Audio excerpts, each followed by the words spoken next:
Et salut à tous. Alors dans cette vidéo, on va tenter de comprendre intuitivement la définition de la limite quand x tend vers plus l'infini de f de x égale L. Alors j'ai décidé de séparer les vidéos en fait, comme ça ce serait peut-être plus clair. Donc pour déterminer cette définition, on va regarder ça.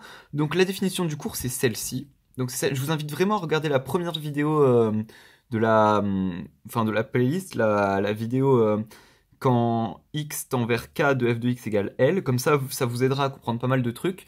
Donc, limite quand x tend vers plus l'infini de f de x égale L, ça c'est la définition que vous avez dans le cours. Et cette définition-là, que j'ai mise ici, en fait, c'est exactement la même que celle-ci. Sauf qu'en fait, on se rend compte que ce terme-là est différent de celui-ci. Mais si vous regardez la première vidéo, en fait, vous allez comprendre que en fait, c'est deux écritures différentes de la même chose. Donc ce terme-là, c'est exactement le même que ce terme-là. Et donc, toute cette définition, c'est exactement la même que cette définition. En fait, j'ai juste écrit sur plusieurs lignes, hein, c'est pas... Mais sinon, c'est exactement la même chose. Donc, là, l'idée, c'est de comprendre graphiquement, en fait. Hein, je vais pas faire de démonstration bien concrète, bien précise. On va juste graphiquement essayer de comprendre. Comme ça vous aidera à retrouver les définitions que vous êtes censé connaître, mais qui sont assez difficiles à apprendre.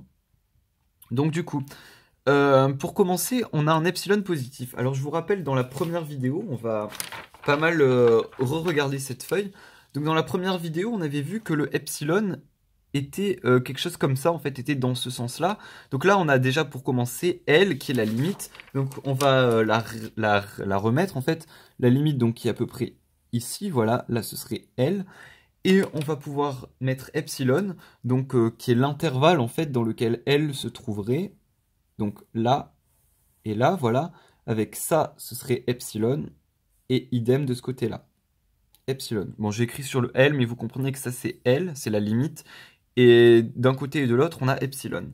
Alors là, l'idée, ce serait que peu importe hein, un epsilon positif, donc forcément c'est une longueur, donc il est positif, hein, on va trouver un B, donc je vais prendre un stylo d'une autre couleur, on va trouver un B, tel que peu importe le X appartenant au domaine de définition de F, alors supposons que F il appartienne à R, il est défini sur tout l'intervalle, donc on va ignorer un peu cette consigne-là, tel que peu importe le X, si il est plus grand que B, donc s'il est plus grand que ce point-là, alors ça voudra dire que f de x, donc la fonction, sera comprise entre L moins epsilon et L plus epsilon. C'est-à-dire que la fonction, celle-ci, sera comprise entre cette partie-là et cette partie-là. Donc, en fait, ce qu'il faudrait comprendre, c'est que f de x, donc ce bout de fonction, il soit compris entre cette partie-là et cette partie-là. En fait, donc ça inclut en fait que cette partie de la fonction, voilà.